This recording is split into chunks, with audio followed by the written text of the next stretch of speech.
and welcome to the ISO Play. I am your host, KB, and we're talking facts, not favorite. What team's really building? Who's getting exposed under the big lights? And what sport is flying under the radar? So let's get into it. So if you've never come to the ISO Play, we have 4 different segments that we cover every single episode. Now, the thing about this is that we try to cover all 4 of these topics of these segments, but we may not get to them. So the first one that we try to do is fix it or forget it, the mismatch of the week, the flagrant take, and my favorite, which is the wild card, which means I talk about whatever I want to talk about. I talk about things that have to do with sports culture, maybe some sports that's under the radar. So let's dive into what we're going to talk about today. So the first one is fix it or forget it. Now, this topic is about the New York Knicks. And we saw the New York Knicks get beat by the Indiana Pacers in the Eastern Conference Finals. And of course, now we see that Indiana is up 2-1. But again, this segment is about the Knicks. Now, they just got rid of their coach as well, Tom Thibodeau. It's out after 5 years of being a coach of the Knicks. And the question is, are they really trying to be a contender by getting rid of their coach? Or are they resetting again? So will firing their coach fix it and they're on the way to fixing stuff? Or can we just forget the Knicks and say, hey, they tried, it's not going to work. Let's just move on. So again, we have a new coach coming in. But the problem with the Knicks is that they don't have any coaching candidates. We've seen a lot of reports coming out where they have requested permission to talk to this coach and that coach, everybody from Jason Kidd to all different type of coaches they've tried to talk to, and they've just not gotten permission to talk to anyone, or people aren't interested in that job. So what's next for them? And I was listening to First Take today on ESPN, where I heard one of the commentators say that they really don't think that the Knicks have a plan. Oh, well, that's clear as day.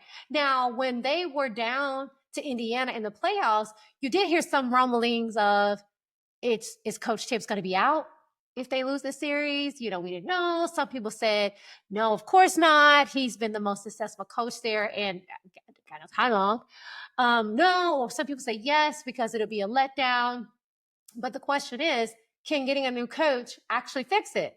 Now, some of the things that we've heard about Coach Tibbs is that he will run his team ragged. He doesn't pay a lot of his bench. And so a lot of his starters and maybe the 6th or 7th man are tired. They're ran to the ground. We've heard about that when he was coaching Minnesota. We heard about that when he was coaching Chicago. So we've heard this about him. And we just heard Mikal Bridges say that he's probably been the most tired he's been in a while because, again, Coach Tibbs plays his starters and his short bench a lot. So will getting a new coach help them? But the first question is, who are you going to get to coach them? Like, who's going to coach this team, especially who's now going to follow Coach Tibbs, who's had a little success in New York, got them to the Eastern Conference Finals. What is it that it's going to take for this team to be fixed? On top of that, Jalen Brunson is now your franchise player. He's played great. Definitely now, since he's gone to New York, coming from the Mavs, I mean, he is the man. Like, my sister loves some Jalen Brunson, so that he's the man. But the question is, does he need a co-star?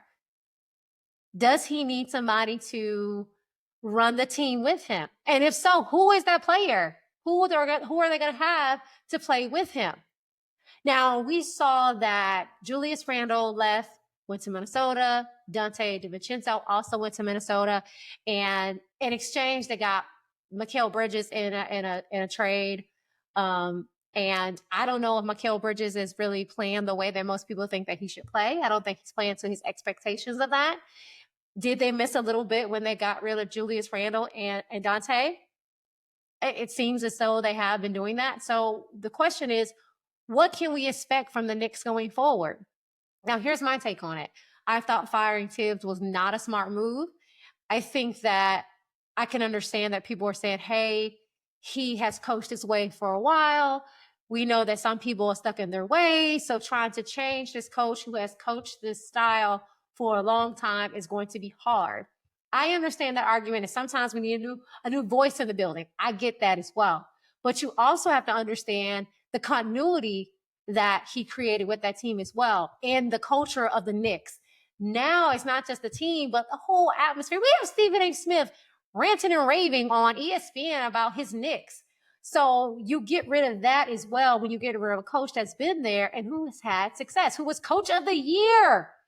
So why would you get rid of that versus trying to see if it can be adjusted? But again, I can understand from both sides of it. But I think personally, getting rid of Coach Tibbs was not the smartest move for the Knicks, considering the success that they did have. And of course, a lot of people expected them to win, to go on to the finals and whatnot. I get that, but I'm not sure if that was the best solution, especially if you don't have a plan. Like, who are you going to go get? Now, we do know Michael Malone is still available.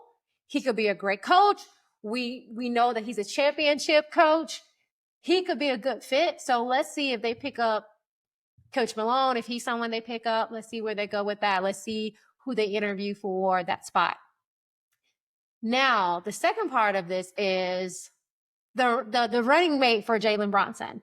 Who is going to be his running mate? Because Julius Randle left. Now he has Cat. Now Cat is there. And we've seen Cat have some up and down games in the playoffs. He was also like that when he was at Minnesota as well. He had some up and down games. Can Cat truly be the running mate for him? Who is going to be that real co-star for him? Now, we know that Cat has the potential to be that. He is a big man who can shoot as well. Now, I'm like Shat. I prefer to see Cat on the block, but it's neither here nor there. But can Cat really be that running mate for Jalen Brunson? Now, they don't play an inside-out game. They don't play that because Cat is not a sitting on the block kind of big man. And if they do have these two, who are going to be the pieces around them to help them? And I guess that kind of goes to the argument about Tibbs, is that if you're only going to have a 6 or 7 man rotation, you're not utilizing the rest of your bench. So you are relying a lot on Jalen Brunson, who has played a lot of games. We also saw him get hurt in the playoff as well. You're relying a lot on Cat. You're relying a lot on Josh Hart. You're relying a lot on those players, and now you're not utilizing the bench. So he has the co-star. Is Cat the right fit to be his co-star in New York? So the question is it fixable, or do we forget it?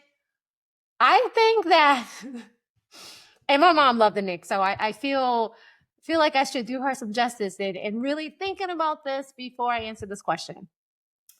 I feel that the Knicks are fixable. I do feel they're fixable if they get the right coach. But again, we've seen a number of teams not grant permission to talk to their coaches, or the coaches aren't interested. Either way. But if they get a coach like a championship coach like Michael Malone, or here's another one. They get Mark Jackson. Mark Jackson could be a great fit. Now, I know that there were some concerns that he was very religious and preaching a lot of stuff in the locker room, but is that really a concern though? I mean, like, really? Maybe not to me, but he could be a good fit. I mean, he's a New York guy. He played with the Knicks. I mean, we saw him.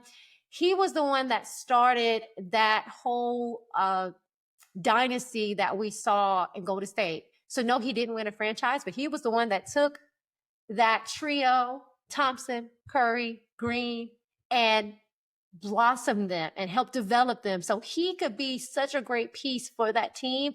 And what better way than to have a New York Knick and a New York boy coming to coach? So that's why I said I think it's fixable. I think that getting the right pieces can help as well. And then I also think that if Cat and Jalen Brunson can play together as a dynamic duo, I think it can work well. So that's what I say. If Cat could be more consistent, again, I'm not a fan of him taking all those threes as a big man, but I digress. It's just my thoughts.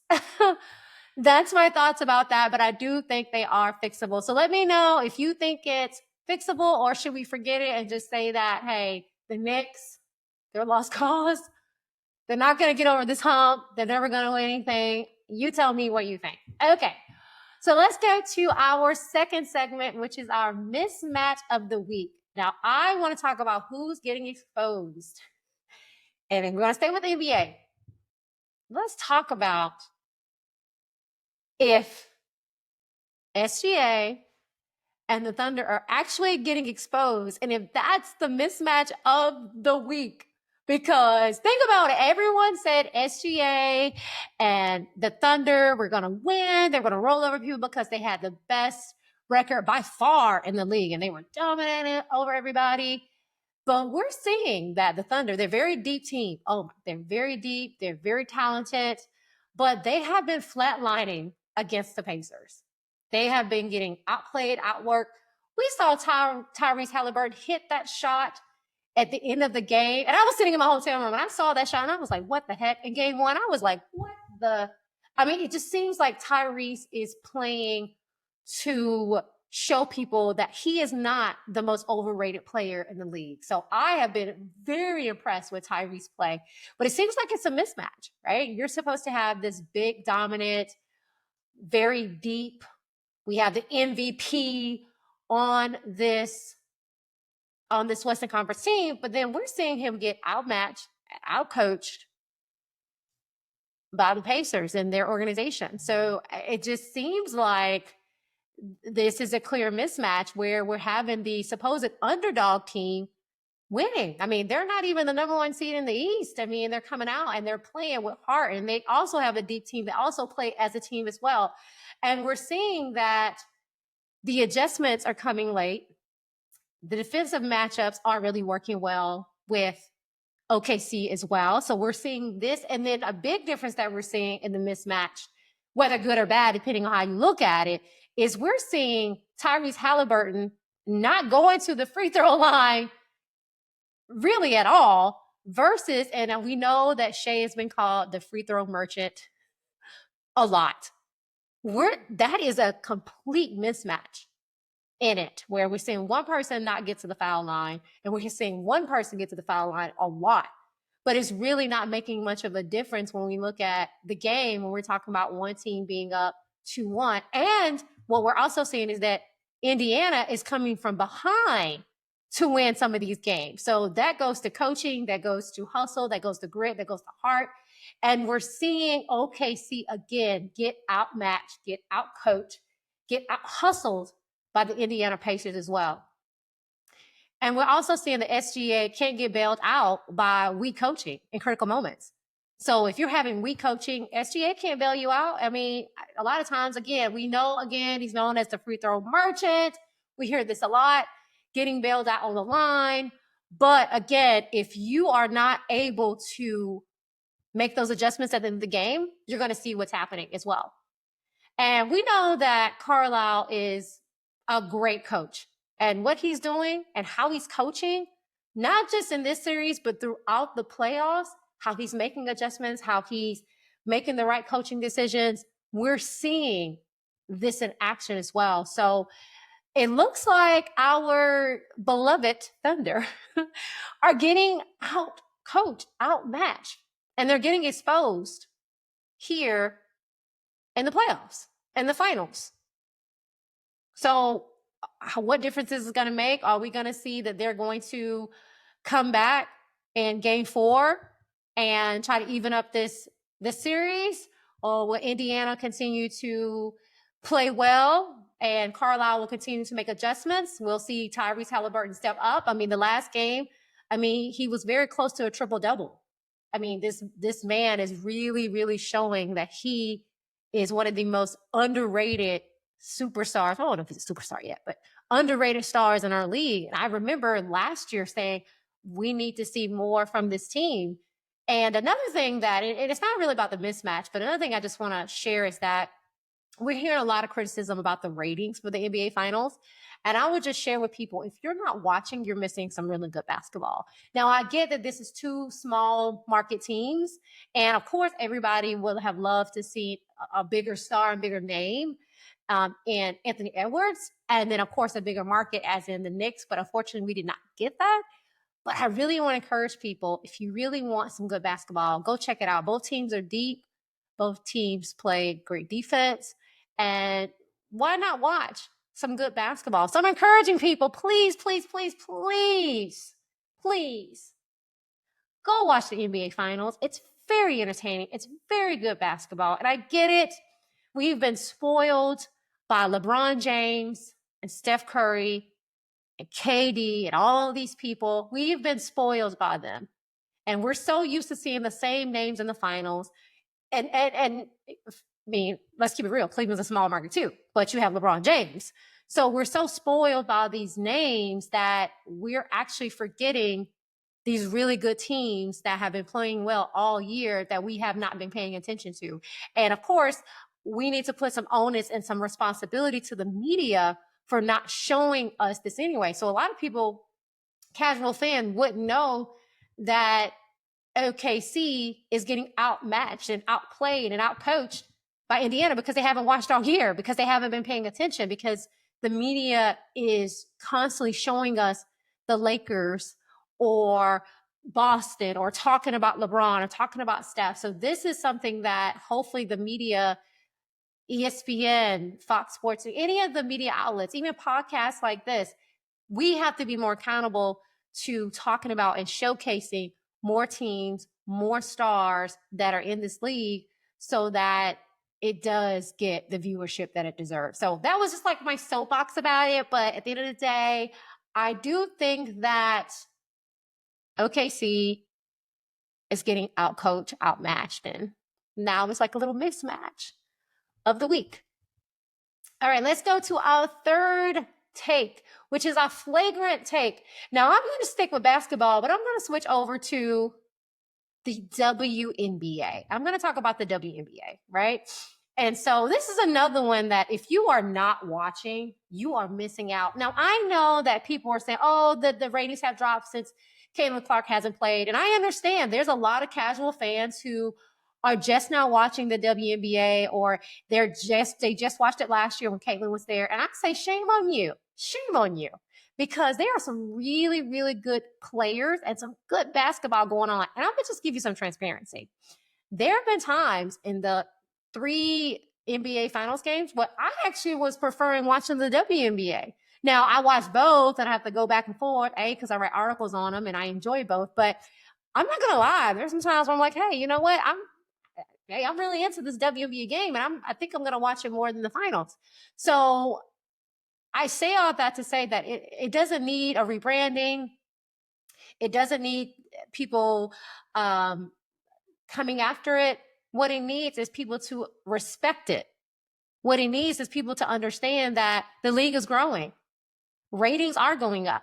So even if it's dipping a little because somebody isn't playing, that's okay. But overall, the ratings are going up. Ticket sales are going up, right? Arenas are being sold out. This is a fact. This is a reality. And I'm not saying this because I'm a woman, because I am the first one to criticize any league, any player. Doesn't matter the gender, the race, anything like that. If an athlete or a team needs to be criticized, I'm going to do it. But in all fairness, we have seen a rise in the WNBA. So we want to make sure that we are respecting the league, respecting the players. And if you want some more players to watch, I will give you some names. And it's not just Angel Reese versus Caitlin Clark. So I'm not even going to mention Angel Reese as far as somebody you should watch. I'm going to give you some names. Nafisa Collier. She is literally playing like the MVP. Her team has only lost 1 game this year. You should be watching her. Asia Wilson. Asia Wilson is, she's Asia Wilson. And if you don't know who she is, I suggest you start to Google her now. This woman is a champion. This woman is a multi-time MVP and is still playing well and is leading her team in pretty much every category there is. You should be watching her. You should be seeing who she is if you're not doing it. Let me tell you somebody else who is under the radar. Alicia Gray, right here in Atlanta for the Atlanta Dream. Alicia Gray is playing her little tail off here. And I wish more people would talk about how great she's playing. She is somebody. Go watch her. Go check her out. Kelsey Plum. Man, Kelsey is really doing her thing out there in LA. Go watch Kelsey play.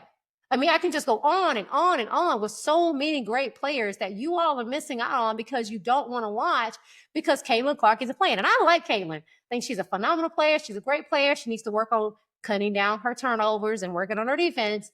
But overall, she's a fantastic player. And also, it's not just Angel Reese either. She has a lot of deficiencies in her game too. And we can criticize her just like we can Cece, but it's more than just whether you like these two players or you don't like these two players. It doesn't matter. There are a lot of great players and a lot of great basketball that's going on that I want to share with you all that you should be watching as well. Now, what's interesting to talk about is the collective bargaining agreement that's coming up and how that's going to impact the league and viewerships and players and things like that. There's also a media deal in place. So the media deal came in before Caitlin Clark was in the league. That was already in negotiation. It was already talked about. It got signed recently, but the negotiations and the conversation started well before that. So people were watching. People were interested. The league was growing as well. So the WNBA doesn't need a new brand, doesn't need to rebrand. It doesn't need anything except for people to respect it and to watch it and really give those women the credit they deserve because they play some really good basketball. And let me tell you what else is really good about the WNBA. If you watched the All-Star game last year versus the mid All-Star game, oh, you cannot tell me that the women were not a better game to watch. It was so exciting versus the men who honestly wasn't that exciting. And we're even talking about how do you improve the NBA's All-Star game, right? Or should we get rid of it? Or should we get rid of the dunk competition? Or should we get rid of this? You're not hearing any of that with the WNBA. As a matter of fact, we're like, this is so interesting. How do we make it bigger and better? I mean, like tickets are already sold out. It's a flagrant take because so many people disrespect the WNBA. And I'm here to say this is the flagrant take, by the way, is one where I just give it to you raw and real. And I'm just going to no nonsense. The facts are the facts. So yes, the facts are that maybe some of the ratings have gone down since Caitlin hasn't played, but the facts also remains it's really good basketball and some really good players that you should be watching. And let's not forget about the undefeated New York Liberty, the defending champions, by the way, still playing some good ball up there in New York. So, okay, the Knicks didn't win, but guess who you got? You got the Liberty. And they're still playing well. Last time I checked, they still have Breonna Stewart on the team. And other great players on that team that you should be watching. So that's my flagrant take of the week. I get just really hyped up and fired up talking about the WNBA. And what I really want to see more of is we don't have to coddle women athletes to feel like we can't criticize their game. Their game. The game. Let me just say that again. Their game. Not anything else. Their game. We can. You can criticize just like you would a work. You can criticize or give me a performance review or whatever. It's your everyday job. Women, you can criticize our game. You can tell what we need to be improved on. The problem is that when we start talking about other things, that becomes the issue. So you don't need to coddle women or hold their hand or make them feel any sort of way when you want to criticize their game. We want to improve as well. Women athletes want to improve too. We want to know the things that we can do to become better players or to go from a star to a superstar, to go from a role player to a starter. We like to hear that kind of stuff. I say we, even though I haven't played a sport in a while, still, women athletes still want to get criticized when it comes to their game and what they should do to improve on. All right. So the last segment of the day is our wild card play. Now I had to think about this. What did I want to talk about for my wild card? And the wild card could be anything about sports culture. It could be topics that most people don't talk about, maybe sports that are underrepresented. It could be a gamut of things, all right? So I was like, what do I want to talk about? And so I decided for the wild card to talk about two different topics.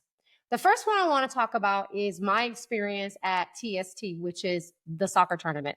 Let me tell you, I have not gone to many soccer games in my life. I can probably count on one hand. I think they've probably been in high school. I have a newfound respect and appreciation for soccer. I was watching the Speedy Turtles play because that's who I was there to support and to cover. And I was thinking, why didn't my mama put me in soccer a long time ago? I mean, the intensity of soccer, the foot speed, the skill you have to have in order to play this game. I mean, there's really no time to get tired because it's back and forth, going back and forth like that. It's such an amazing game. And I'm standing there because it's like just a fence around and we can all see it. Everyone that's watching the game can see it. There's no big arena. TST was not like that. It's not like I'm so high up I can't see anything. It's like you were there in the moment. You're like vicariously being an athlete through these players. It was phenomenal. And I want to give a shout out to the TST team. When I tell you as media, they had everything organized. They had a list of who you talk to, when you talk to them. They had snacks for us. It was just so organized. I knew where I was going. I knew where I was parking. I got my badge. It was just such a delightful event. Everybody was pleasant. And even as a spectator at times when I wasn't filming, phenomenal. I mean, just incredible. They had other celebrities, other athletes out there. Chris Paul was there. Johnny Damon was there. I have a photo with Johnny Damon as well. Pat McAfee was there shooting his show live for a few days. It was just an incredible event.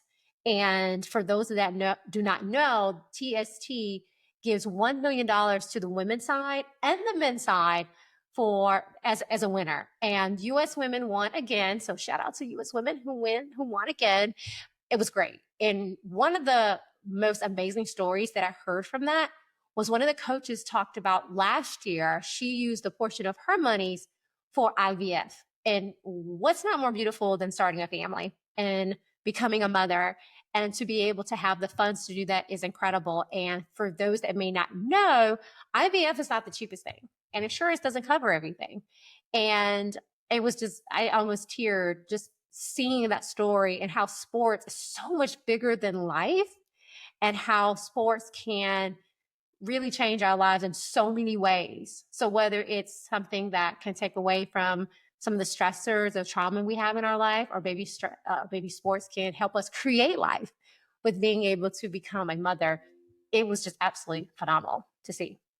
So I just want to have that be part of my wild card segment. Now, the other part of it, I want to talk about flag football. It is on the rise for women's sports. I was so happy to see that one of the first schools to have it in the state of Georgia was my high school at Lowndes High School down in Valdosta. I want to say it was either the first or one of the first down in South Georgia to have it.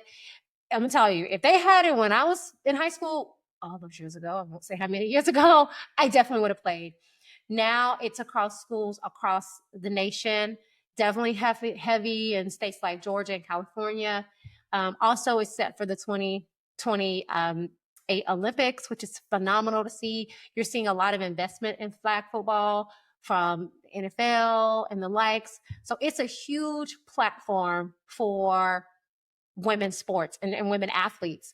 And not every woman wants to play tackle football, and that's okay too. I played flag football as an adult just for recreation and for fun. It was incredible. And now my niece, who's 9 years old, she plays as well. And she says, TT, it's so fun. It really is a very, very fun sport to play. So it's not a gimmick. It's a movement. It's on the rise. It's so amazing to see all those young girls who may not want to play tackle football, and there's really not a lot of options for them at the high school level anyway. There are some at the semi-pro level for women that want to play contact football. So look into those options. But if you are interested in flag football as a young girl, there's so many opportunities. And the team that my niece plays on is through the youth football through the NFL. So it's like a lot of little teams here and all across the country. And it's just a great thing to see that women can now be a part of football. I remember wanting to play. I used to play on cement, on the roads, or sometimes dirt roads with my cousins down in North Florida, down in Greenville, Madison. So shout out to my cousins, Tony and all of them. But it wasn't a thing. It just wasn't a thing that you would do. Like maybe a girl would maybe be on a Pee Wee team, or maybe she would do that. Or maybe like me, she would play with her cousins or whatever. But it really wasn't a thing to do. So I just want to give a shout out to all those that supported flag football for girls and women, all those that are backing it, whether it's support or financially or just showing up, being a parent, being a supporter, because it's definitely something that is on the rise. And I'm excited to see it grow. I'm excited to see where my niece takes this. So it's going to be great. So I want to thank you all for joining me for the first episode of the ISO Play.